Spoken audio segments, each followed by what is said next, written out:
Next problem is about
this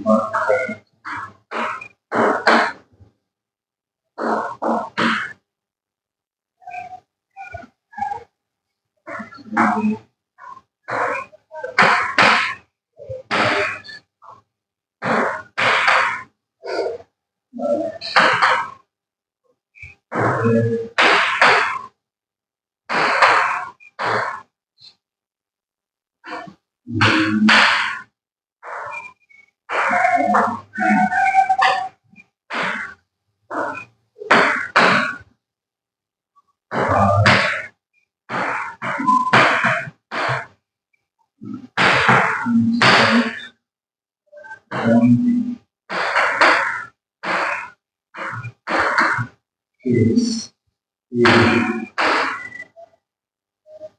okay, right?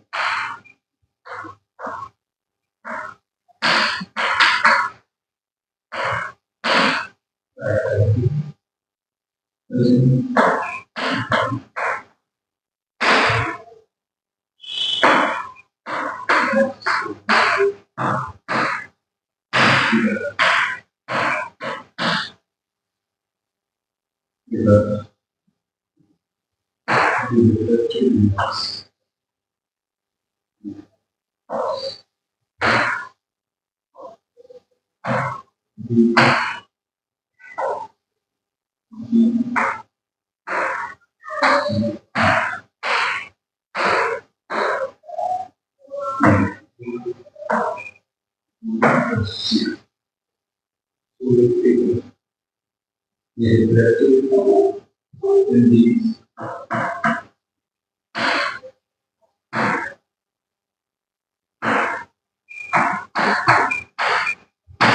is one of the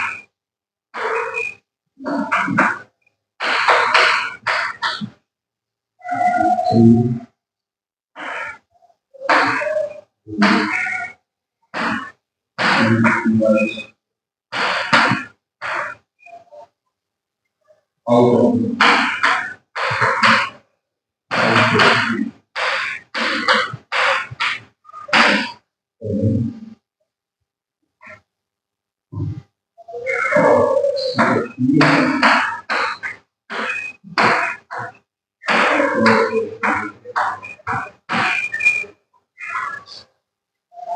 red angle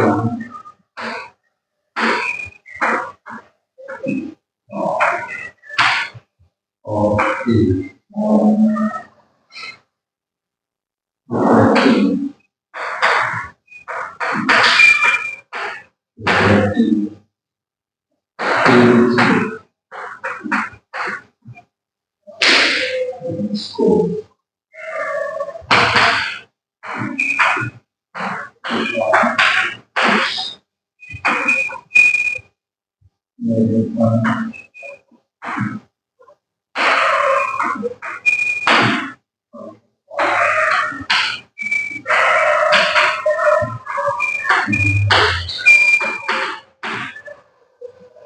the expression of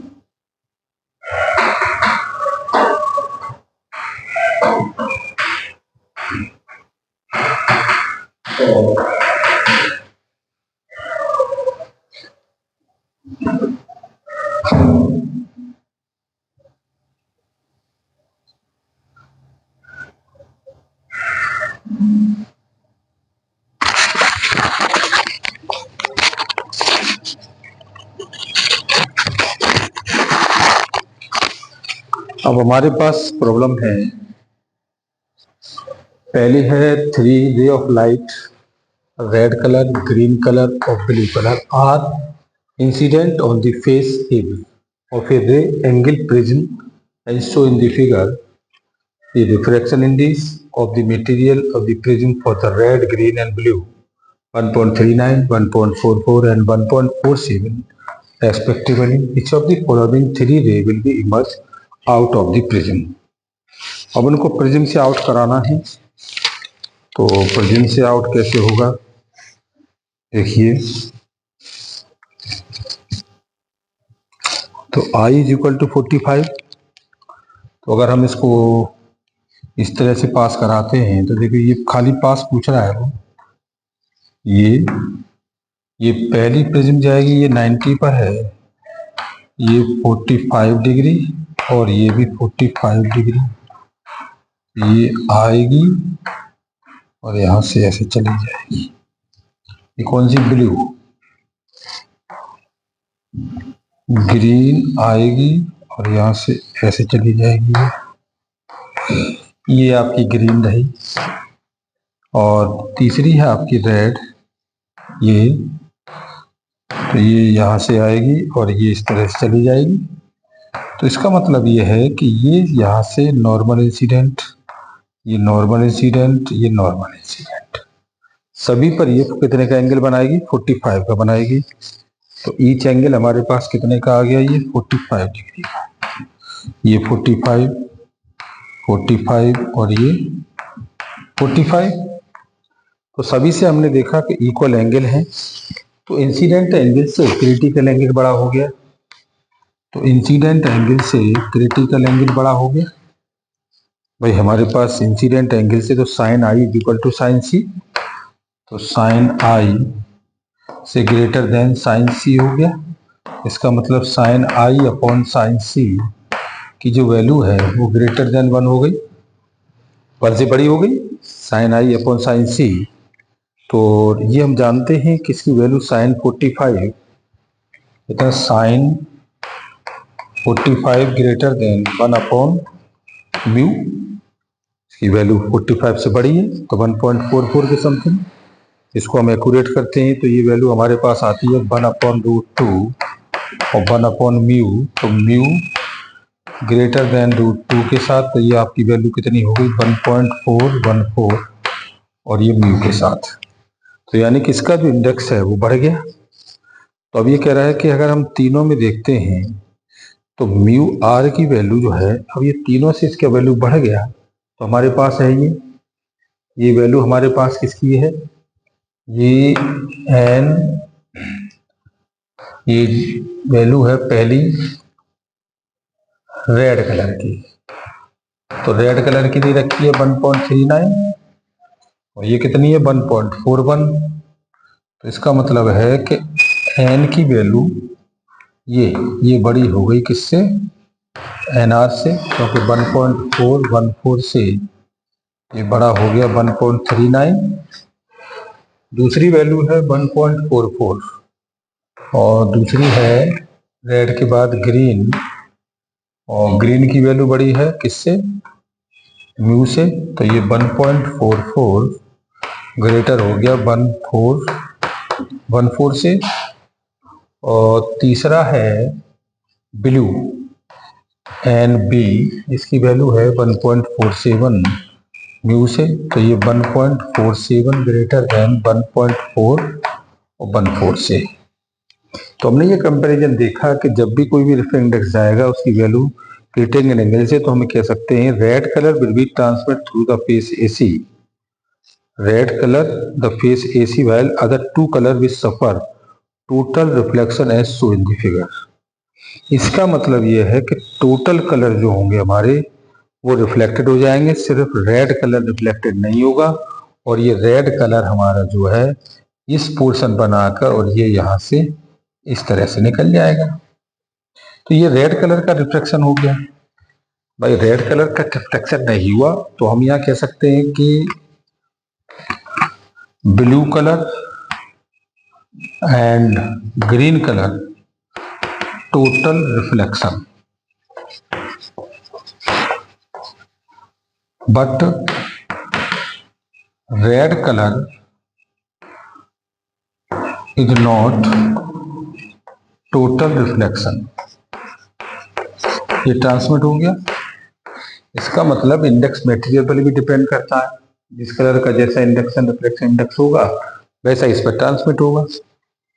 अच्छा, इसके बाद B कह रहा है, इसमें हम यहाँ देख रहे हैं दूसरा क्वेश्चन कह रहा है कि ड्रॉ द लेवल रे डायग्राम, ड्रॉ द लेवल रे डायग्राम। तो जब भी हम बनाते हैं तो ये ध्यान रखिएगा, जब भी टेलीस्कोप आएगा, ये कौन सा रिफ्रैक्टिंग टेलीस्कोप में बड़ा एंगल पहले होता है, बड़ा ट्रायंगल, बड़ा प्रिज्म, बड़ा सॉरी लेंस, ये बड़ा होता है और छोटा आगे होता है, ये वाली चीज।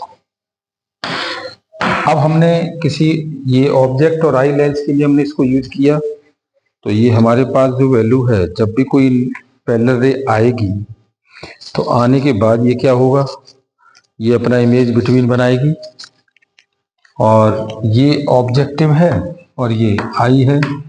अब कोई भी रे आई यहाँ से सीधी निकल गई, एक रे आई और यहाँ से ऐसे हो गई, और ये यहाँ से गई और ये निकल गई, और ये दूसरी रे हमारी आई और ये रिफ्लेक्ट होकर ऐसे आ गई। तो देखिए यहाँ जो इमेज इसका बना ये वाला, ये बी डैश और ए डैश बना, यू इन्फिनिटी से है। तो यहाँ हम देख रहे हैं कि ये वाली जो लेंथ है ये FO है और ये वाली FE है, ये FO और ये हमारी FE, और ये हमारे पास बन गया। तो हम इसको कह सकते हैं कि ये रिफ्लेक्शन के लिए बन गया, और मैग्नीफाई हमारे पास हो गया कितना, MO FO ऑब्जेक्ट फोकल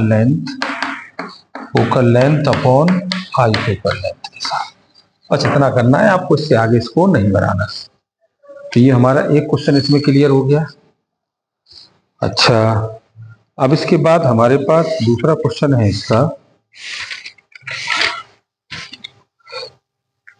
ये है using the Huygens construction of the secondary wavelet explain a diffraction pattern as show in the angular width of the first diffraction prism. तो यहाँ हमारे पास यूजिंग है ये Huygens construction of the secondary wavelet और show the angular width of the prism, diffraction prism is half that of the central fringe explained by the maxima theta is equal to n by n plus 1 upon 2 lambda by a।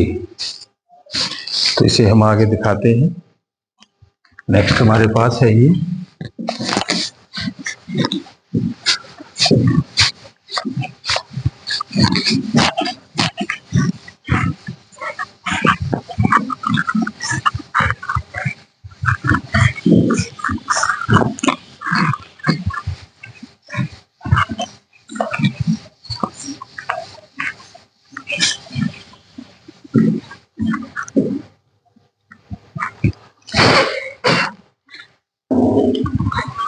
ये है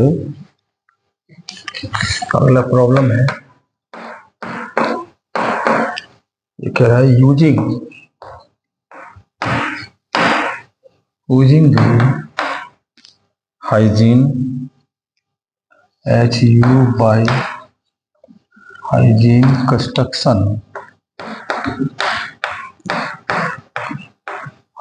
construction of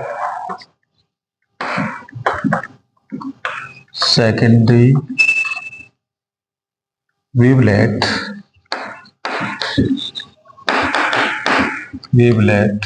explain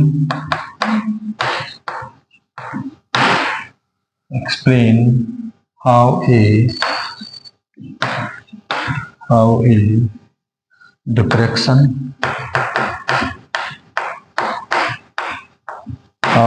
diffraction pattern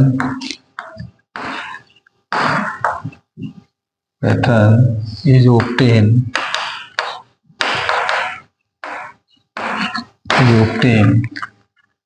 on a screen due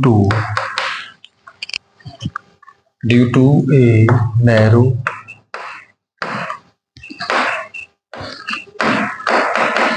slit on which a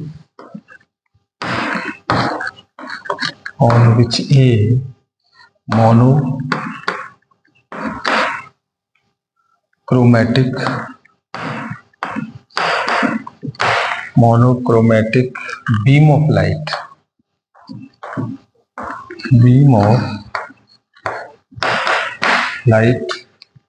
is incident normally.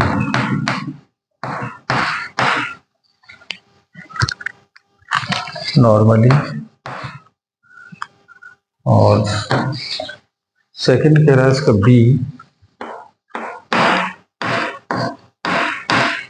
so that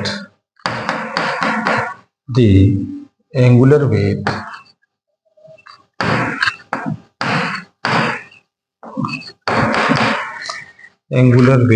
of the first diffraction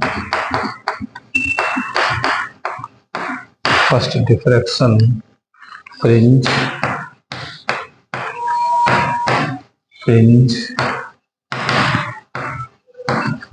is half that of the central fringe.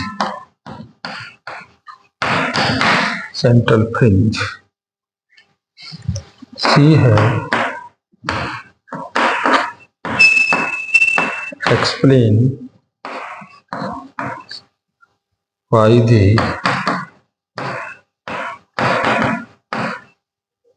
maxima at theta is equal to n plus 1/2 lambda by a become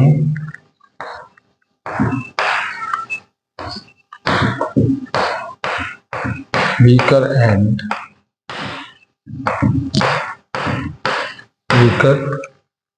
with increasing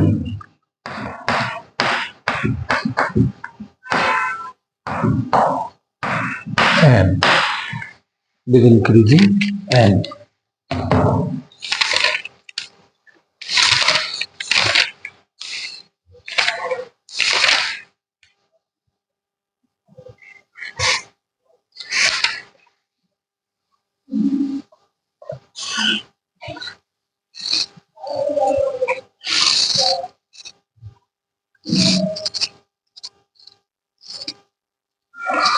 पहला इसमें problems कह रहा है कि using the Huygens construction of the secondary wavelength explain how a diffraction pattern is obtain a screen due to a narrow slit on which a monochromatic light on incident.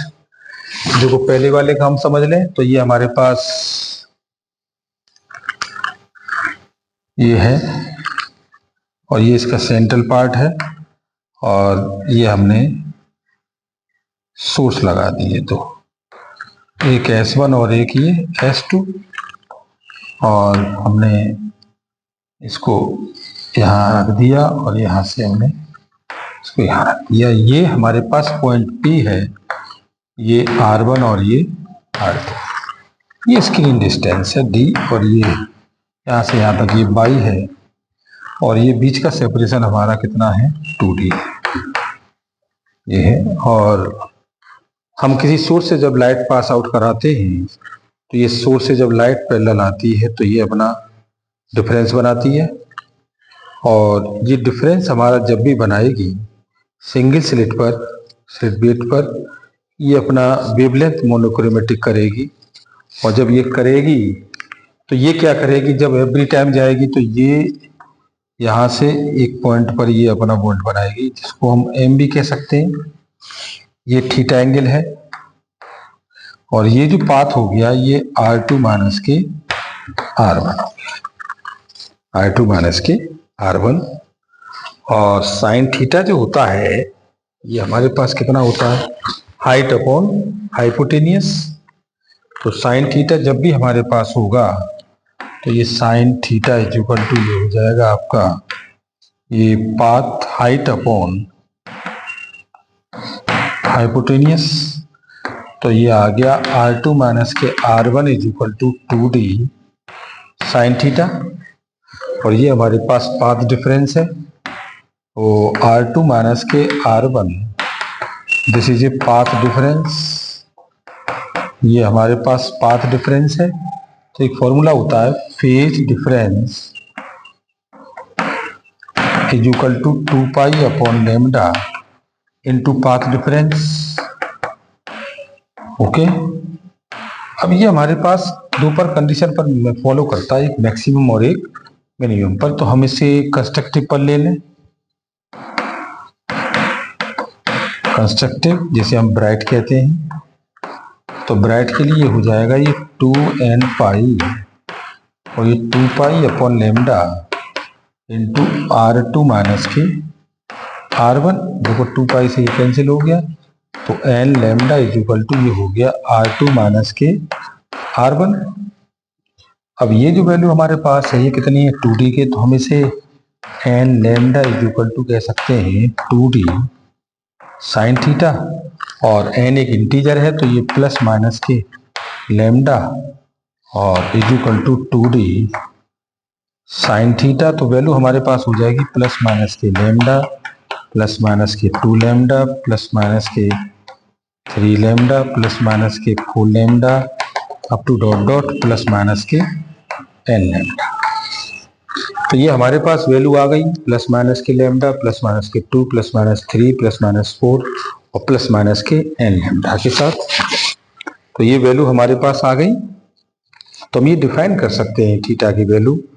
तो theta की value हमारे पास कितनी आ जाएगी, अगर हम theta की value निकालते हैं तो थीटा की वैल्यू हमारे पास डिफाइन हो जाएगी कितनी, ये sine theta is equal to lambda upon 2D। अब ये डी मानते तो डी ले लो, तो आप कह सकते हो sign theta is equal two plus minus k lambda upon 2D, या theta is equal two plus minus k lambda upon 2D के साथ। ये एक्सप्रेशन हमारा इंसिडेंट नॉर्मली का मिला। अच्छा, दूसरा क्या कहता है, so that the angular width of the first diffraction fringe to half that of the central fringe, central of the fringe के साथ। तो ये हमारे पास कितनी हो जाएंगी, बी में कह रहा फर्स्ट और सेकंड के बीच में वैल्यू हो जाएगी हमारी, फर्स्ट और सेकंड के बीच में डेल थीटा की वैल्यू कितनी हो जाएगी, ये आपकी हो जाएगी ये 2 lambda upon D minus k lambda upon 2D। तो इसे हम कैलकुलेट करेंगे तो ये 2 lambda minus k lambda upon 2D, तो ये लेमडा अपॉन 2D हो जाएगा। तो यानी फर्स्ट और सेकंड के बीच में जो डिफरेंस रही तो वेथ आ गई इसके बीच में, width of the two fringe first second and first. तो ये वैल्यू आ गई del theta is equal to lambda upon 2D। अच्छा, तीसरा वाला ऑप्शन क्या कह रहा है, तीसरा कह रहा है कि ब्राइट द फ्रिंज और तो वे slit in the odd number of the half wavelength zone. अब वो कह रहा है हाफ वेवलेंथ पर निकलवा रहा है वो, तो हाफ वेवलेंथ पर कितना हो जाएगा, ये हाफ वेवलेंथ पर आपकी वैल्यू हो जाएगी, ये कह रहा है इसमें n प्लस, तो ये डार्क फ्रिंज हो गई n प्लस बाई 2 लैम्डा।